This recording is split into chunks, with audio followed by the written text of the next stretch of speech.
accept her. People said that we are not going to accept you as the CEO of Pakistan Unilever. She was appointed as the chairperson and CEO of Unilever Pakistan, since it was the first time that the woman had been granted such a powerful position in Pakistan. Fortunately, Hai proved herself by not only making Unilever into Pakistan's largest consumer goods company. After 23 years of service, she joined L'Oreal and she made L'Oreal a big brand, not only in Pakistan, but also in entire South Asia. So 50 most powerful women in business by Fortune magazine had rated Mushraf Hai as one of the best women in international business circles. But unfortunately, the statistics, the numbers don't end here. Gender bias, we have some alarming facts. According to the World Economic Forum, not a single company listed on Japan's Nikkei 225, a stock market index for the Tokyo Stock Exchange, is run by women, while female participation in politics is also very, very negligible. In the year 2000, Fortune 500 companies had only 3 female CEOs, which rose to 15 by 2009. For years, women constituted only 14.3% of executive positions in the Fortune 500 companies. And for years, the share of Fortune 500 companies led by female CEOs has been stuck around 8%. For every appointment, guys, unfortunately, there's been a resignation.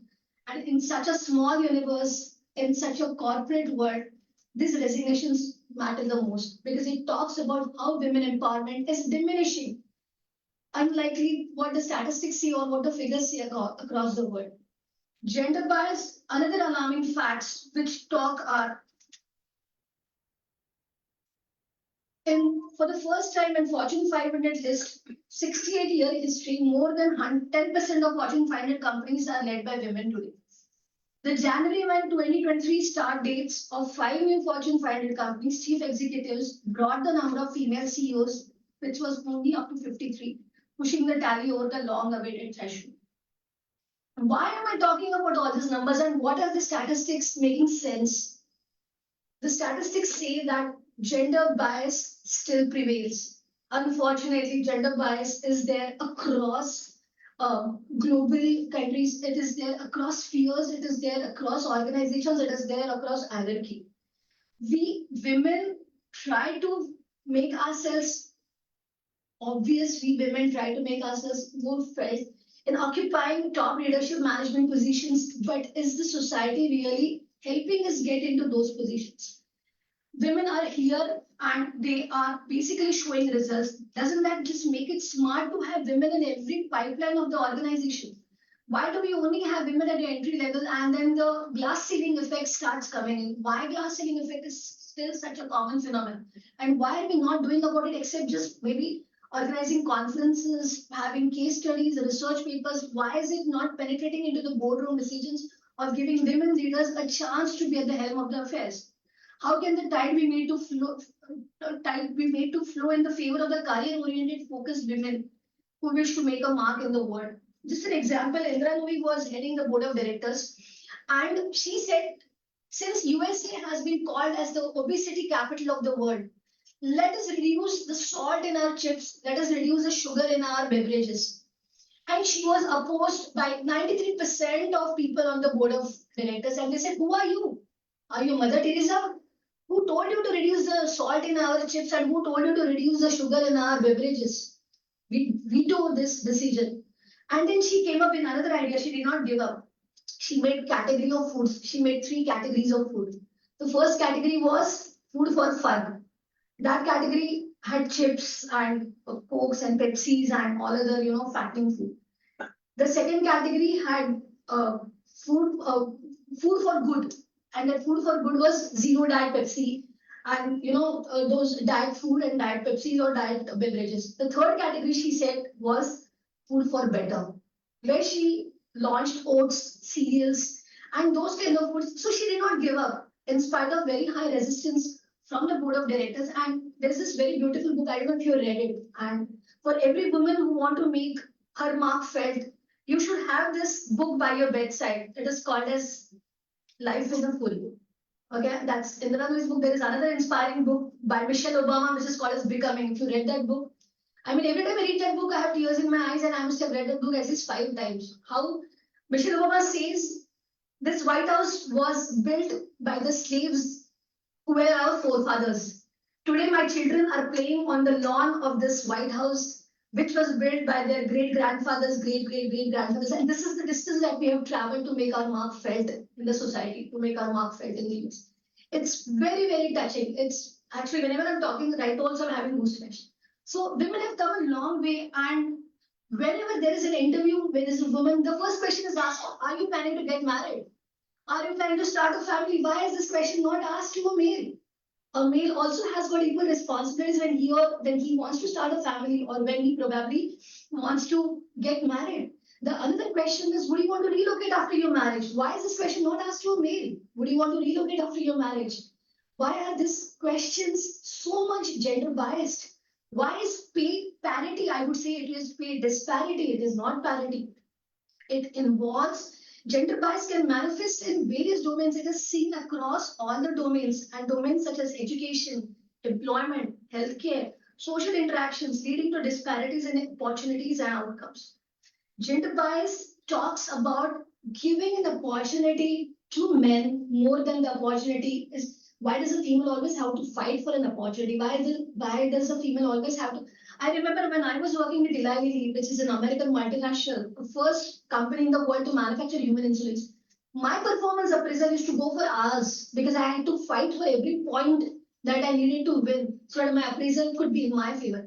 Whereas the appraisals that used to happen for my counterparts, my male counterparts, used to happen very quickly because they did not have a point to prove. They probably accepted what was given to them or they demanded what was not given to them, which did not happen in my case. The second thing which I always fought is when I was working with ICICI Prudential Priority Circle, which was an HNI vertical of ICICI. There were men who used to go to the underwriting section and ask, and I'm telling you real life stories. Ashwini ne kitna login kiya? What is the ticket size today? And why is there so much of insecurity? Why people are competing with us? Why are they insecure about a female? I was the only female manager in the entire organization which had 42 employees. Pan India, I completed my goal sheet in 7 months, which was stipulated for 12 months. And there were males who were still probably fighting to complete their goal sheet, where they were checking every day on the kind of ticket size that I had logged in. And we're talking about gender bias, we're talking about having one man upmanship, and we're still fighting to get a right in the world. So I am going to share you some alarming statistics. This statistics talks about the bias tragedy, Women in the Workplace 2023, which is a research done by McKinsey and Company. I'll just give you 2 points in this. The entry-level women were 48% when they entered an organization, but by the time they reached the topmost position, the number of female employees went down to 28%. And these are the latest statistics. Where if you look at men at the entry level were 34%, but by the time they occupied the topmost slot in the organization, it had gone as high as 56%. So the extensive study which McKinsey did, it basically debunks one big myth that the problem is much bigger than the glass ceiling effect. The problem is not glass ceiling. The problem is the broken rung. And if you all understand what a broken rung is, there is a lot of regret, there is a lot of resistance, and there is a lot of ifs and buts when a woman starts occupying higher positions. I would want to quote Indra Nooyi once again. Indra Nooyi says, when a female starts growing up, in her career, her biological clock and her career clock are exactly contradicting one another. Because when you are in your 40s, your kids become teenagers. Your parents suddenly start becoming your kids. And you have to actually balance between your teenage children and your growing parents. The moment you go into your early 50s, she says your husband also starts becoming a teenager, basically demands more of your time. So your biological clock and career clock are always in conflict with each other. The more you want to grow up the ladder, the more you are pulled down by the societal norms. Your parents demand your time, your parents demand your attention. And they feel that you are growing up in your career without giving much time to them. So where are we fighting? I mean, whom are we fighting with and how much are we fighting? So these statistics are very alarming, and these are very latest statistics. Women find it very difficult from an entry level of 40% to go to 28% to the highest position, whereas if you look at men, they start at entry level of 34% and go as high as 56%. So बहुत ना इंसान भी boss. So the bias tragedy says the first step towards change is awareness. Are we aware that we are not a balanced society. However high we claim that we are a balanced society and we're putting in a lot of efforts to make it balanced, we are not. Let's accept this. And the second step, obviously, if you're not aware, you cannot accept. But if you're aware, are we accepting it? Most workplaces that exhibit gender bias and unequal work environment totally lack in awareness, and the remaining few don't want to accept it that we are making a mistake somewhere. The world always needs to be an equal playing ground, be it a workplace or a home. You know, you see there's this son in the family and there's a daughter in the family, and my apologies if I'm crossing my limits when saying this. The kind of freedom today also when we see probably a son gets a better freedom than a daughter. Daughter is asked a lot of questions because of the unsafe society or the unsafe atmosphere. But who's created that unsafe atmosphere in the society? So we need to ask these questions to ourselves. Gender must cease to be a metric. You know, it cannot be statistics. It cannot be men versus women or women versus men. And the wheel of reasons must go away. Equality is the driving momentum across all domains: manufacturing, services, films, sports, and even home. The roles, responsibilities, and the efforts of women are no less. So I love this quote, and hence I try to put it in as many presentations as possible. When the winds of change blow, some people build walls, and some other try to build windmills. So how much are you going to take? Seize the opportunity, you know, and trying to go make it in your favor is where the entire game lies. Some interesting statistics unlock the power of women. We talk about International Women's Day, right? International Women's Day, why do we celebrate? Can somebody tell me? Why is it International जागतिक महिला दिन क्यों? उस दिन हमको फूल दिया जाता है, उस दिन घर के मर्द बोलते हैं कि तुम खाना मत बनाओ. Whereas my husband says, when I say it's a Women's Day, तो my husband asks me first question, कब नहीं रहता है? So what is so great about, because he's the only male in the family. So he asks, International Men Day करो यार, Women's Day करके क्या करोगे तुम? So International Women's Day क्यों celebrate होता है? Across organizations, across institutions, across why? Why are we required to celebrate International Women's Day? Are we still fighting for our right? Are we still trying to make ourselves obvious in the society? Are we still trying to make ourselves visible by our work? Why are there so many programs on International Women's Day? Okay. A major contributing factor to this is gender inequality. Besides, multiple research suggesting that hiring more women in workplace can actually have a number of positive effects. Do you know what a woman brings to workplace? What does a woman bring to a workplace? Cordial environment. Cordial environment because of what? Empathy. Cordial environment is a result of a woman being at workplace. Empathy, there is this very beautiful terminology for empathy, which is called as EQ today, right?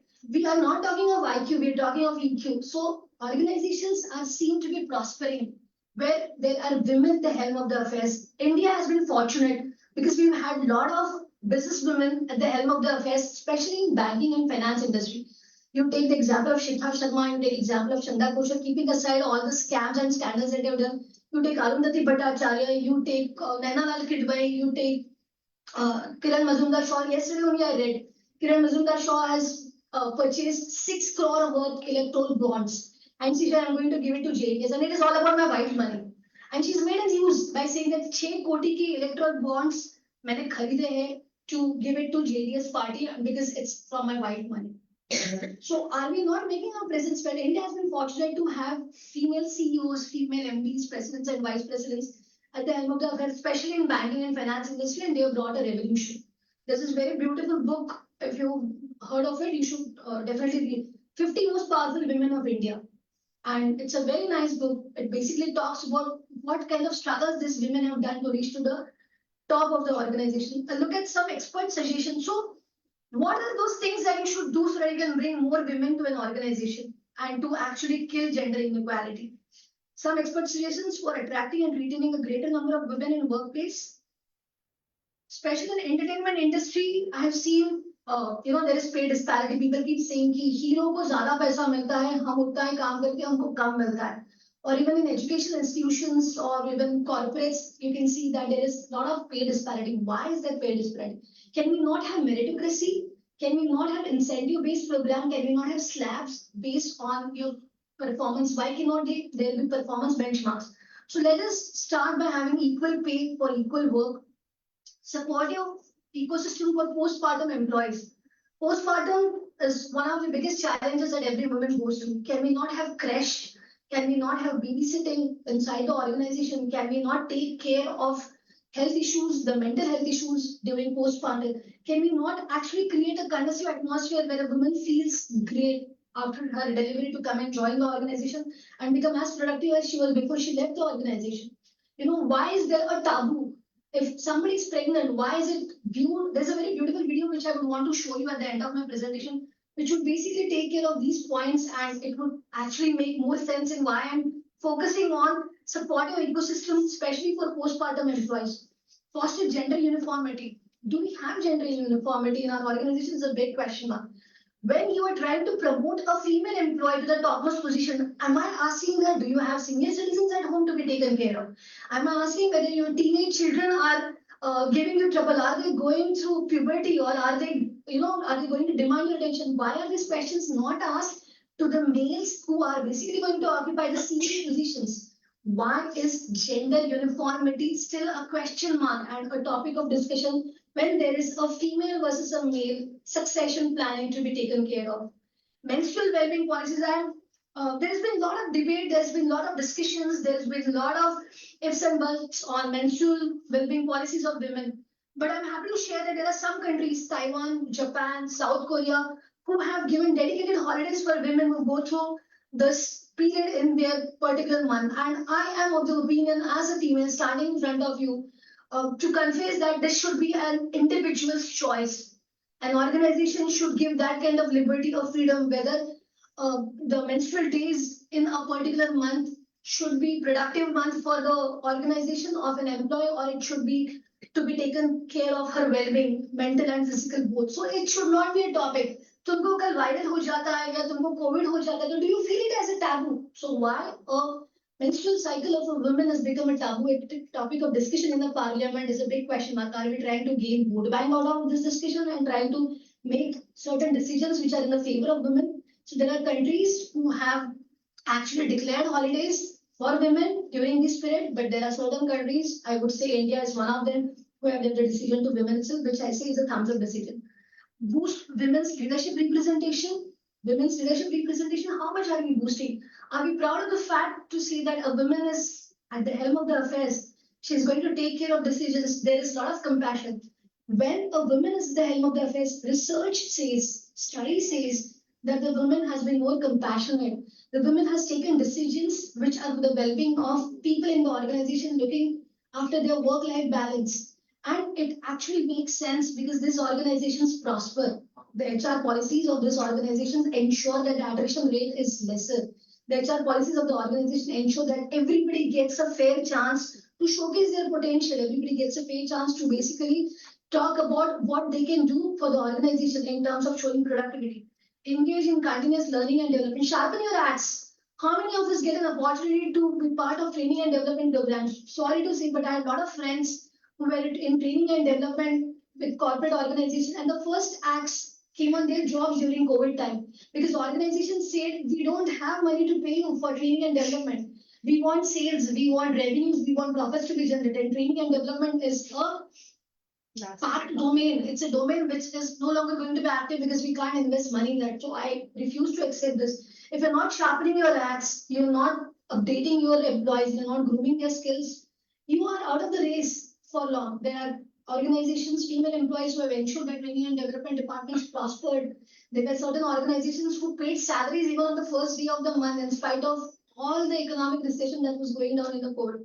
Relationship building and cultivating a caring ambience is what a woman brings to an organization if she's at the helm of her affair, which helps in transforming the HR policies, ensuring very low attrition rate, higher retention rate, and bringing a lot of compassion in terms of understanding productivity of the organization. This is very beautiful organization which is called a Center for Creative Leadership. I'm not going to read the entire slide.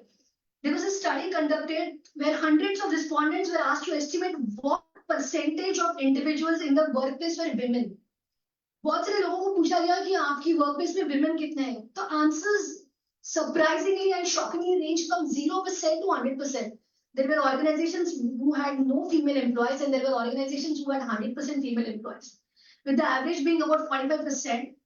pretty close to the US national average. We then asked them a number of questions about their workplace environment. The higher percentage of women in the workplace, results show that predicted were more job satisfaction, people were more happy when they were working under a woman, more organizational dedication, people were more committed, dedicated because they knew there was a woman who was basically at the helm of the affairs, more meaningful work, and they found less burnout. Also, having more women in the workplace was also positively related to employee engagement and retention.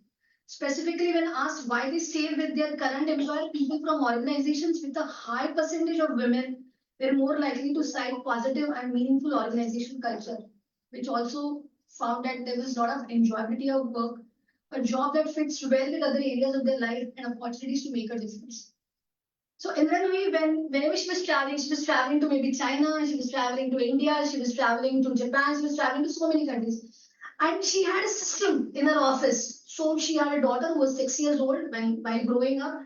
And the daughter used to call her anytime in the office and ask if I can play Nintendo. This is game like हम लोग बचपन में खेलते थे business वाला game.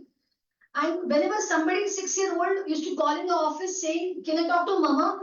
So it was assumed that it was Indra Nui's daughter. So the receptionist was asked to make a series of questions.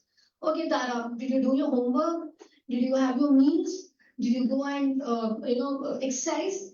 And if the series of questions, the answers were yes, yes, yes, yes, yes, the receptionist was programmed to give her an approval on behalf of the mother. So you need to have coping systems. You need to have coping mechanisms. If you are a woman and you're traveling across the world, taking care of countries globally, and you have to make decisions, your domestic, your personal life also needs to be taken care of. This example which I recently read very long back, Mukesh Ambani and obviously Anil Ambani, they started together, but Anil Ambani was left behind in the race. So he went to World Bank to ask for a loan. The example that Sir gave, and he had this big paunch and very unhealthy, very unhealthy. So people, officers from World Bank, before they saw his financial file, they threw the file. Sir, पहले आपकी सेहत देखो, आपकी सेहत अगर ऐसी है तो आपकी financial सेहत कैसी होगी? So first take care of your health. If you take care of your health, your financial health will be automatically taken care of. So if you are wanting to have creative leadership, it starts with yourself. It starts from your home. It's charity begins at home. If you're not able to take care of yourself, of your family, of your near and dear ones, it's very difficult for you to take care of a business organization. Why women leave a job as compared to men? You have very alarming statistics again. Women advancement is just 44% as compared to male advancement, which was 47%. Senior leadership roles went to only 39%, vis-a-vis 44%. And the culture of the organization affected a woman's growth, a woman's entry level, or even getting into the topmost positions. Why? Why did they quit, or why did they not get ahead? Overall, for career advancement, glass ceiling effect. Everybody understands what is a glass ceiling effect. After a certain level, women are asked questions. क्या तुम travel कर पाओगी? क्या तुम बड़े-बड़े decisions ले पाओगी? Are you married? Do you have senior citizens to look after at your home? Do you have ailing parents? So all these decisions actually prevent an organization from offering a woman higher positions, leadership roles. Why? Because there is a lot of taboo, there's a lot of ambiguity whether women can handle a senior management position. But the same leadership position, when it is offered to a male or to during succession planning to a middle level manager who's a male, these questions are not asked. Why a male would not have senior citizens at his home? Why a male would not have ailing parents at home? Why a male would not have teenagers or children who are going through puberty? So why is it always a woman's domain to look after him? But then that is the reality. That is a fact, and we're still struggling with the fact. And hence, every year we still worship and celebrate International Women's Day. International Women's Day should be stopped celebrating because we're still talking about gender inequality. So the day we talk about gender equality, probably we will not be required to celebrate all these days. Subjected to an adverse or unhealthy work culture. The global scenario is also not very rosy. The global scenario is also not very encouraging. Only 67 countries have laws against gender discrimination in hiring practices. 18 countries, husbands are legally allowed or prevented their wives from working. 63 countries only comply with the International Labour Organization's minimum maternity leave standards, stipulating that mothers should be granted at least 14 weeks of paid maternity leave. And very sad to share with you that only 28% of employed women worldwide enjoy any kind of paid maternity leave in practice. India, I don't want to name the organizations. I have worked with those organizations, and they terminate a woman from her job if she is wanting to go on a maternity leave. I am sorry to say this. I feel ashamed when I'm saying this, but one of the organizations that I work for, a very close friend of mine, when she conceived second time, the head of the organization called her and said, "You already have a son, right? So why did you conceive second time? And why are you disturbing the productivity of the organization by going on a leave?"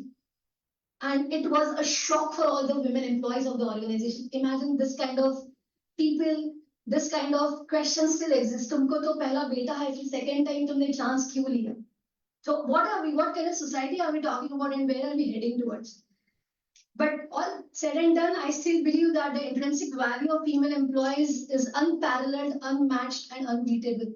Commitment to dedication and dedication to work and organization. I have worked with organizations where I've seen, and with due regards to all the males sitting here, please, this is a general statement. This is not a person-specific sentence, but ज़्यादा बीमार males पड़ते हैं.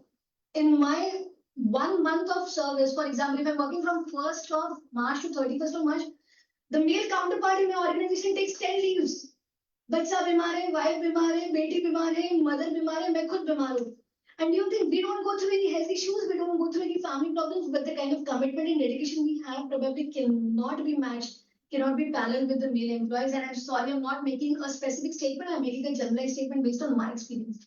So value-added work, we do a lot of value addition to the kind of work we do because we tend to immerse ourselves more than 100%. Because we enjoy doing what we are doing, and we don't want any credit for that. We don't want any promotions, or we don't want any salary increment for it. It just gives us sheer job satisfaction. Collaborative approach and team spirit, accountability and delivery, adaptable to different roles and responsibilities. I'm sorry, my apologies if I'm exceeding time, but like I said, this topic is so close to the heart that sometimes you forget to look at the watch. Tracking outcomes for women and representation, empowering managers to be effective people leaders, and addressing microaggressions head on yields better holistic performance, which is shown in higher proportion of female employees in an organization. I will just take you through the organizations who have achieved this across the globe. Accenture, Deloitte, Johnson & Johnson, Capgemini. These organizations have transformed and prioritized female employment and career advancement through practicing diversity and letter and spirit. These are still who are pursuing. In the Indian grounds, there are organizations like Infosys, HCL, Dr. Reddy's, Take Mahindra. Infosys has got a program called as I Am the Future program, which is an initiative developed in collaboration with Stanford for their female leaders across the world. Dr. Reddy's Laboratories promotes gender inclusivity in all functions and have unique biosimilar factory setup. HCL also champions a program called as Ascend, a leadership development program which helps women navigate through their careers. On the home front, we have global bankers, IS officers, real estate top executives, cricketers, chess grandmasters, actors, models, activists, social workers, food entrepreneurs, bar players, and that's just half of it. A lot of things have been said, a lot of things have been done, but yes, Indian government has definitely sat up, taken notice, and done a lot of reformation. The BCCI has announced a pay equity policy for women who play cricket, and match fees would be the same as for men. Supreme Court orders Center to give permanent commission to women in army. TCS has got the highest number of women employees among listed companies at 34% of its workforce. Gender equality, break the bias across all my businesses. We have set corporate targets to include at least 40% women at all the levels, including entry levels to the highest management levels. Accenture has 45% of women board of directors, 52%. New hiring are women, 40%. Global workforce is women, 33% of executives in women position, 30% of managing directors, and so on and so forth. You know what is the biggest advantage that an Indian woman has over her US counterpart? We have domestic help. We have mothers-in-law, we have mothers, we have maids, and we have everything which comes at a very lesser cost as compared to a US counterpart. So whenever I come back home, and so the other day I came back home, and my husband was sitting on the couch and he was watching IPL, and he was like, "Aaj dinner mein kya hai?" I said, "Excuse me, I have also worked 8 hours, 10 hours a day, and I am also tired. I can also ask the question, "Aaj dinner mein kya hai?" He said, "You also sit up and I ko puchte hai, yaar dinner mein kya hai?" So, we have probably that luxury where we can fall upon our mothers-in-law, our maids, and that's the biggest Indian advantage when it makes to career building, right? So the way to get started is to just stop talking, which I'm going to stop now, and I'm just going to shut up. And I am going to share a video with you, which I've been watching for a very long time, for many times, and I don't miss an opportunity of showing that video to you. Let me see if it.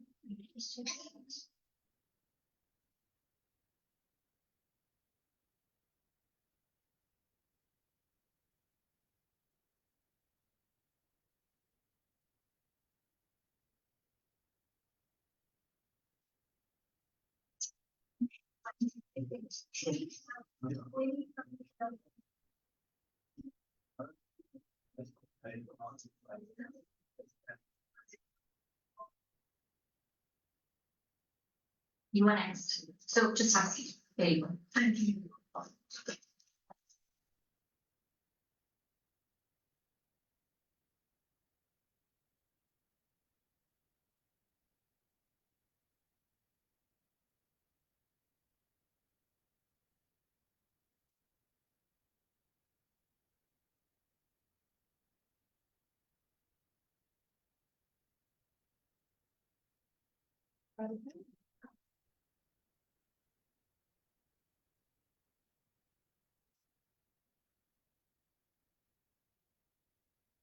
More like the music, I think.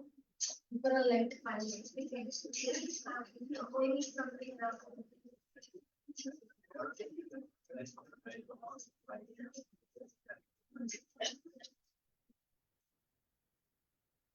You are next. So just have a seat. There you go. thank you.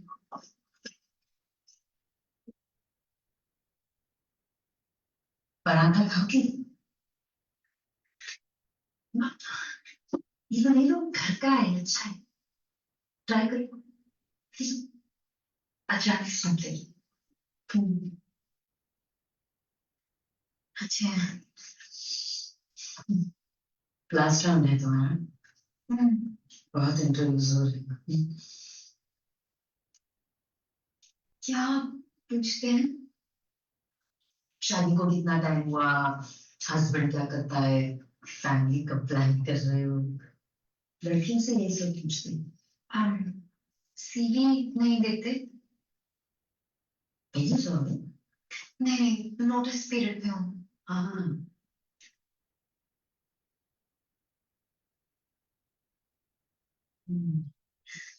First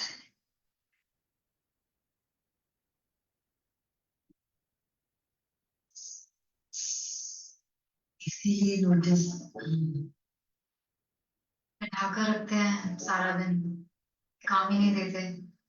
वो बोले इससे पहले मैंने resign कर दिया. बताना नहीं था ना. पता तो चल ही जाता है. इसको बोलेंगे. नहीं पता. नहीं पता. 6-7 महीने तो काम कर ही सकती हूँ. घर पे थोड़ी बैठूंगी.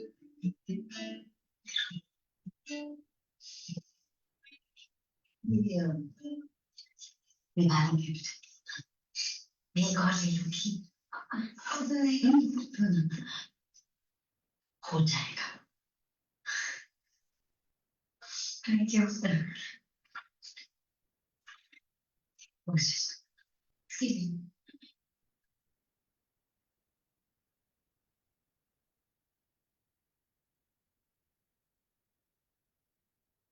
So, how did it go?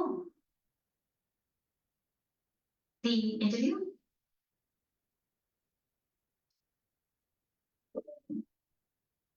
Just give me a minute.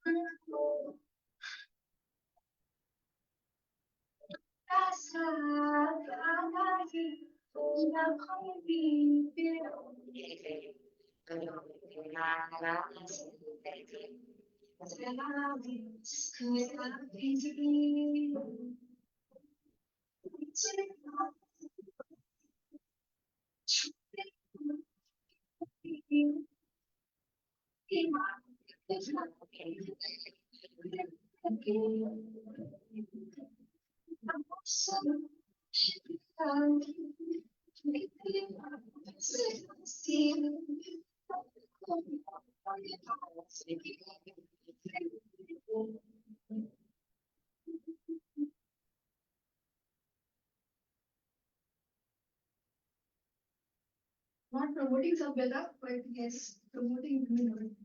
And before I conclude the last slide, my presentation,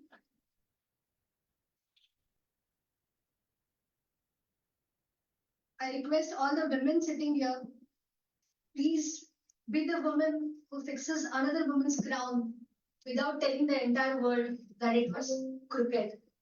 Thank you so much.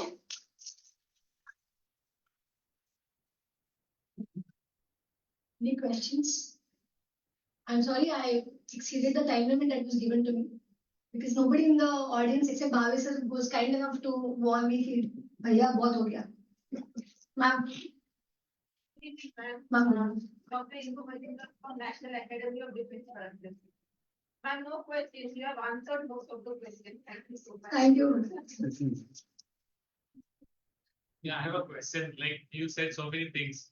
So out of all your studies and after all these things, how much optimistic you are about the future of you women coming up in the helm of the affairs of entire world then?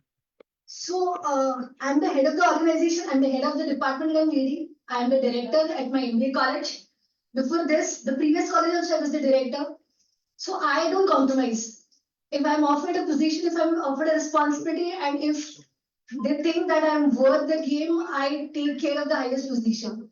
इसके बाद founders ही होते हैं या presidents or CEOs होते हैं. So as far as I'm concerned, I'm very optimistic because I've always been at the topmost position of an organization. And where I have not been at the topmost position of the organization, the entry level, I have been achieving my targets, achieving my goals. So it's nothing that can stop a woman from achieving what she wants to achieve. Yes, there are societal hurdles, there are, glass ceiling effects, but then it is all in the mind. The more you think of it as a battle, the more you succumb to it. The more you think of it as an opportunity, the more you find ways of overcoming it, is my experience. Sir. But I heard a lot of times you said that the woman put hurdles in the woman's growth. Sir, सास दिन वाली serious की बात नहीं कर रही हूँ मैं, but I don't think so. I've got some lovely female friends. One of them is sitting here, Shazia, and we've been very close friends since the time we were in the college, SFS college. And I've always felt, and I believe in this. I am not saying this just because I want to say this. I have found women more being friends with women. Like I told you when I was working with ICICI, I was the only female manager in the entire priority circle, and there were males who used to go and check the amount of ticket size that I had logged in. But why males मुझे रात को 2 बजे they used to come and drop me home during our month ends. But insecurity with males is higher, is my experience as compared to females. With females, we can share everything under the sun. With males, we have to be a little careful because you suddenly get biased about it. I'm sorry, not generalizing again, it's my own experience that I'm talking about. So it's always a female who straightens another female's crown without the world knowing about it. And I've experienced this myself. Happy to have your questions. Please keep them coming. I want to ask, I think stats say that 23% of females, they leave their jobs after having the first kid. And only 10 or 8% of them join back after say 2 or 3 years of, gap. So what can an organization do to bring back these people like when you said that, we can have crush in the office or something like that, but I think that is something that would not suffice, when I say that, 22% is a really big number of whatever we have as women. So if in case there's 100 people in a company, already there are like 40 women. That's the maximum I'm talking about. And if 22 of them leave after having a kid, then that means that's a big number. So that is the same number that we don't see, reflecting in our CEOs or, heading up. So I think there has to be something bigger than just, aiding for having a kid as a crush in an organization that can be done, because postpartum still remains to be the biggest, reason for females to not join work. So HR policy is going to make a lot of difference here. See, when you're hiring a woman in her 20s, 25, 26, she is bound to get married, she's bound to have children, she's bound to have a family. So our organizations preparing themselves to have this kind of women force. Our organizations anticipating that the kind of gender inequality probably that we're targeting at by having more women employees, are we addressing these issues forefront? Not only having crash at workplace is going to be sufficient, because not all organizations can afford that kind of cost, but having flexi time, having work from home, having productive hours, which probably could be 3 or 4 in a day, and not making the woman work for 8 hours a day. Maybe having a support system at home, domestic support system at home. So when it comes to Indian culture, when it comes to Indian society, it has to be a complete package. The husband also has to be equally responsible when he has to take care of the children at home. Why only a woman has to sacrifice? Why? I mean, where is this rule written? So it's a complete package, So it's the organization, it's your top bosses, it's your colleagues, employees. Everybody has to pitch in, everybody has to rope in. And then only it is going to be successful. Today we are only discussing this, but tomorrow, maybe 10 years down the line, when our kids grow up, they get married, they have their children, maybe the HR policies would be a little different. We can anticipate that. Also, I think, a lot of mind space that, is taken as a female when you start working after postpartum. Your mental space is being taken.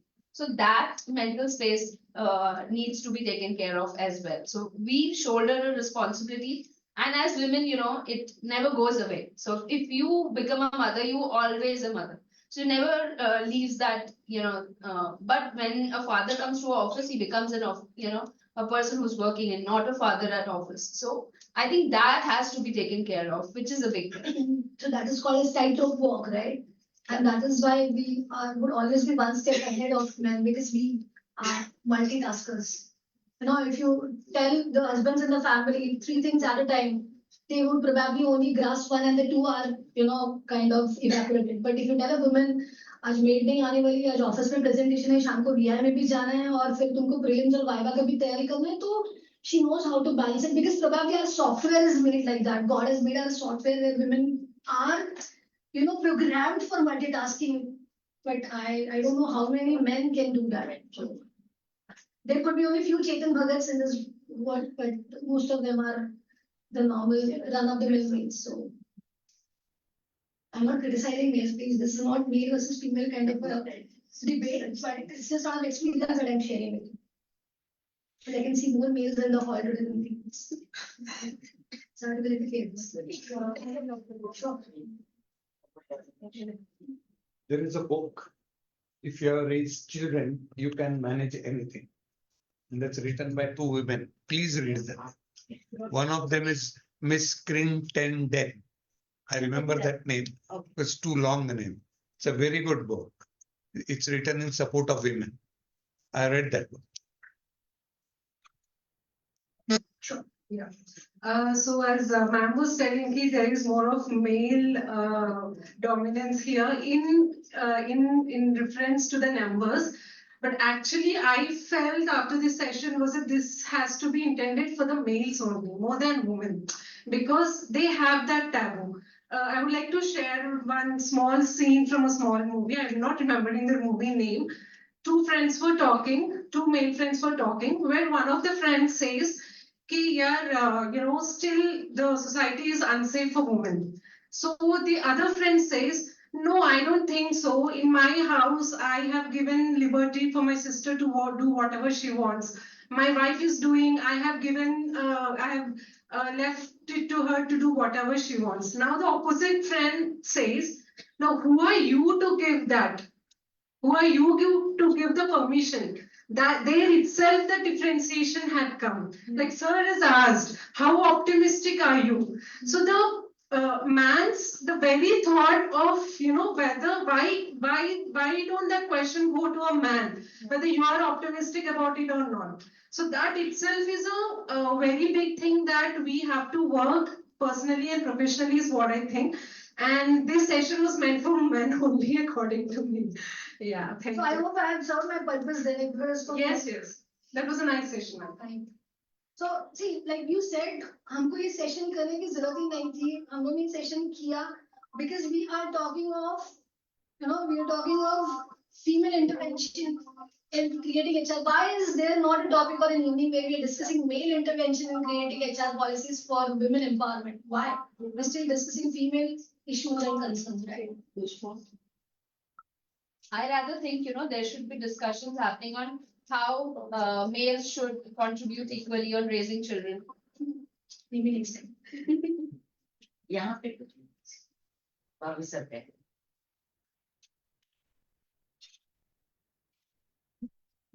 Thank you so much. Thank you for your time.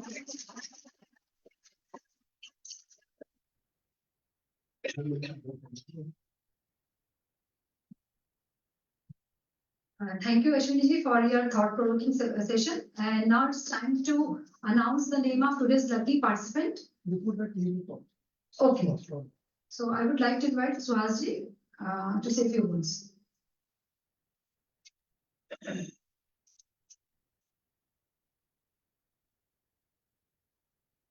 Good evening, everyone. I'm Suhas Birewal, National Council member of NIPM. On behalf of NIPM Nagpur chapter, I would like to welcome you all in today's NIPM 44th NIPM Foundation Day. I think everyone sitting over here may be aware about NIPM. So I will just brief you those who are not aware about the NIPM, what they do and all. So NIPM, National Institute of Personnel Management, NIPM. It founded in 15th March 1980. So today we are celebrating the 15th March because on 15th March there were some, so we could not organize the program of 15th March. So on 18th March we are now celebrating this NIPM 44th Foundation Day. As a NIPM, we have around 10,000 life members spread across entire India, and we have around 53 chapters. So Nagpur is one of the chapter. So under which the various Vidarbha region mostly covered under this Nagpur chapter. We have around 200 plus life members of this chapter. We used to organize various evening lectures, programs, conferences on various topics related to HR, IR, training and development. So Nagpur chapter is also a very vibrant chapter.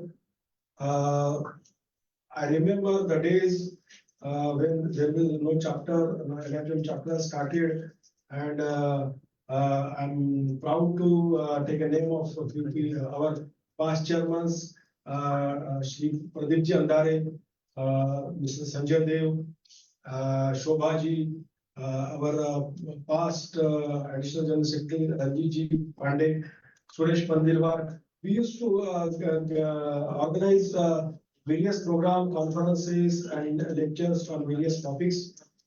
So I request all of you to become a member of NIPM.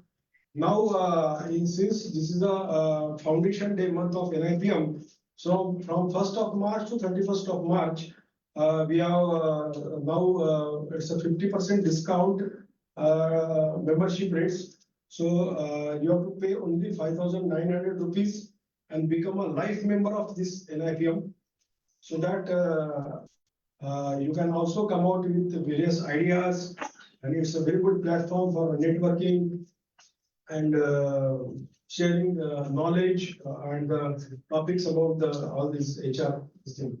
So on behalf of Nagpur chapter, I again thank you very much for you coming for today's program. And if you want to become a member of NIPM, nipm.in is a website on which you can log into that and you can become a member of NIPM. In case of any problem, you can contact me. You can contact Suresh sir, anybody. Saurabh is there. He is our treasurer. You can contact and get more information and become a member of NIPM. Thank you, Suresh.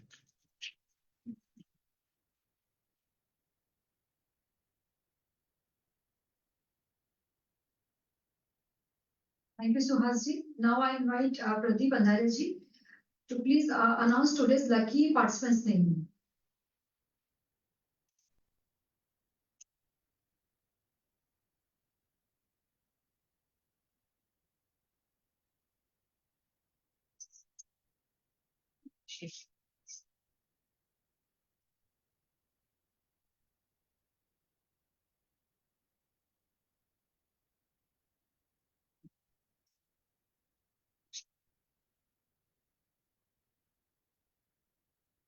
Manish Wankar.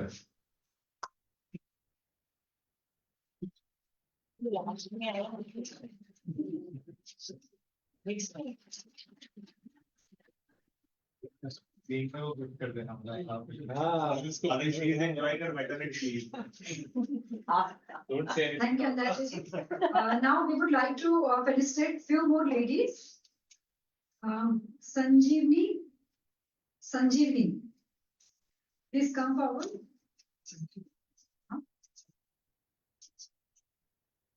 Sanjeevni, then Bhakti. Sanjeevni, Bhakti, Supriya, please come forward. Gargi Deshpande, then Shazia Khan, Indu Mazumdar, and Tanya Ubade. I invite Sanjay Dev sir to please felicitate these wonderful ladies.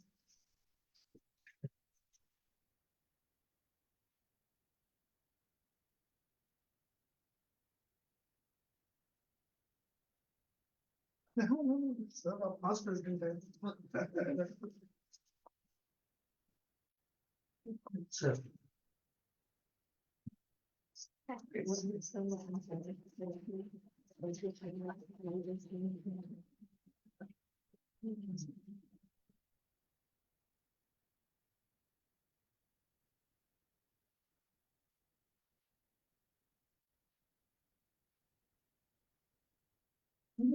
Now I would like to invite Pandilwaji to present the vote of thanks and summing up the session. Thank you.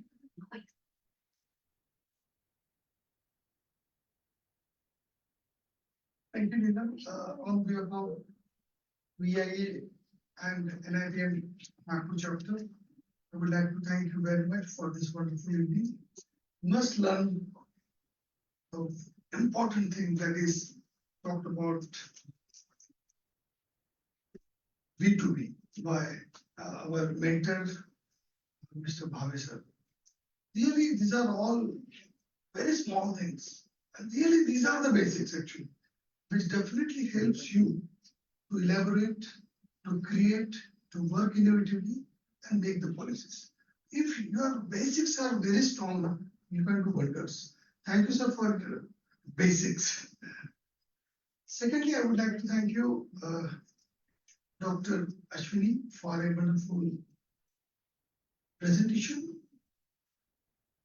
I was thinking how she will deliver. The thought came how HR is transforming female employees. In the present scenario of competitive business, if you want to achieve something along with these female employees, what kind of role HR needs to play in a company? Because there are basic problems again. If you recruit female employees, there are basic problems and you cannot avoid. But if you see the film itself, lastly she showed a film, wonderful film, it has answered everything. It's possible. It's possible. And that's where the role of HR comes in the picture. In our company, I am from Indorama. We have 4,200 employees. Around 110 female employees are there. This is coming almost 2.25%. So HR has submitted a proposal to the management, board of directors. Let's increase this ratio. From 2.26%, let's have at least 3% during the coming years. So that is the role of HR needs to play. And everybody it is possible. If you sell your product, what is my product? My product is to sell. How to improve the ratio of women employees in my company. So 2.26 and 3% the job. And we sold it. Or management has decided now. Let's make it 3% during the coming years. So wherever possible, we can certainly do. And that is the role of HR. Today's topic is exactly talking about the same thing. Friends, everyone's in association with VIA and I've been jointly organizing so many training programs, so many wonderful topics. So our Suhas has already shared what is all about the NIPM. So I would request to become a member. You will have some more, advantage. So become a member. That is one thing. Secondly, every month we invite and we circulate through all social medias. तो इसीलिए सारे लोग भी open था madam ये programme नहीं आ रहे तो क्या करें basic problems again. So it's open. So I would request sharing knowledge is such idea. We should continue with that. And here NIPM and VIA is jointly every month organizing these kind of programs. I request to be with the be attentive when you are organizing these kind of programs and participate. So with this, thank you very much everyone for this wonderful presence. I would request everyone please have a hygiene today and networking. Thank you very much. Yeah, I request everyone please stand up for a national group photographs. And then a group photographs. एक साथ राष्ट्रीय गीत शुरू करें शुरू कर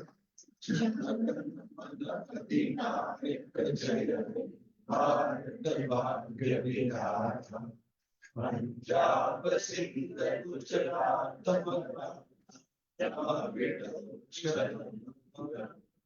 India, Himachal, Yamuna, Ganga, Urusha, Shubhana, Jati, Shubhana, Shishamake, Radhe, Davajayaka, Jagagan, Mangalakari, Jaya, Bharatavani, Vihata, Jai, Jai,